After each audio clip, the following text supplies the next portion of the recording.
Hey guys, Dan Capini. We're at the Activision booth. I've got Steve Vanderschmidt. He is the executive producer on the True Crime series, and you're running us through some content today. Steve, thank you very much. And tell us about the True Crime. Why is now the right time to reboot this franchise that's been missing for so long? Yeah. Well, I think there's always been a desire to reboot the franchise, but it was just waiting for the perfect time or opportunity to do it. And so when we found the perfect location, we found the perfect developer, and we found the perfect story, we thought, okay, no time like the present to get it done. And you mentioned perfect location. We just saw a demo of the game and your reasons for selecting it. Run the guys at home through why you've chosen Hong Kong for the setting of True Crime. Hey. I think the most important thing is we were very heavily influenced by Hong Kong cinema action movies, and we were really looking to take the open world gamer to somewhere that they hadn't been before.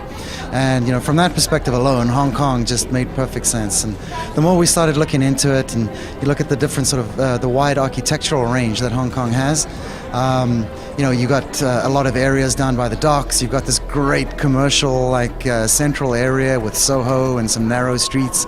You've got night markets and things like that. So just the range of gameplay that we thought we could get out of it would be excellent. And for that reason, we went to Hong Kong. Can you give us some examples of the gameplay and how it will differentiate the different parts of the city? Sure. There's North Point, for example, is modeled very much after Mongkok, which is actually more on the mainland, outside of Hong Kong proper.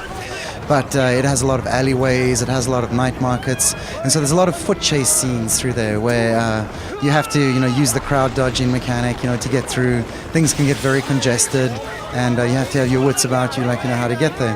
Whereas if you head to Central, for example, the roads are a lot wider, they're a lot wider open. And, so choice of vehicle-wise, in North Point, you might use the motorbike, whereas in Central, you might use a car, to get around. So down by the docks, for example, there's a lot of waterfront gameplay, so boats come into play. We have chases across boats, like in the harbor. So it's very varied depending on where you go. So tell us about the content that you're showing at E3 2010. We're showing two missions today. Like the one takes place in one of the night markets that I spoke about.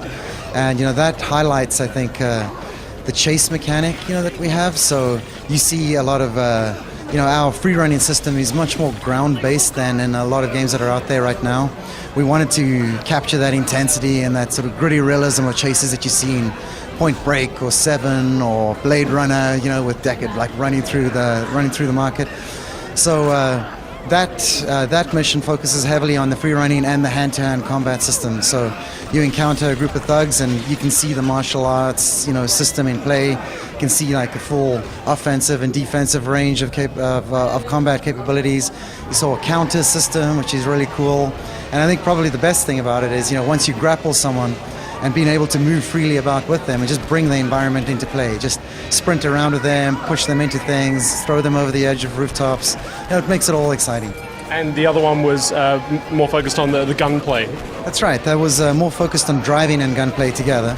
That one, what we've tried to do there is, create a nice arcadey sort of driving model, but at the same time layer an awesome, again, like Hong Kong cinema style, action component on top of it. So what you saw there was riding on the back of a motorbike, being able to shoot freely, I guess, in any direction, being able to target, enemies, being able to target vehicles, sub-target them.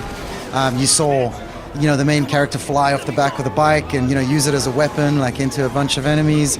So some really, over-the-top action kind of stuff, which is pretty cool.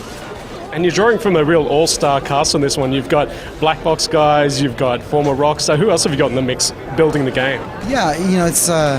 I think making open world games is a challenge. So we knew that from the outset, and so we wanted to get a team together that had experience doing it, so that we could make fewer of those mistakes that you tend to make making these games. So like you said, there's a lot of guys that from EA that worked on Need for Speed, worked on Skate, worked on Godfather. We've got a lot of guys from Rockstar that worked on Bully. We've got a lot of guys from Radical that worked on Scarface, on Prototype, on Hulk Ultimate Destruction.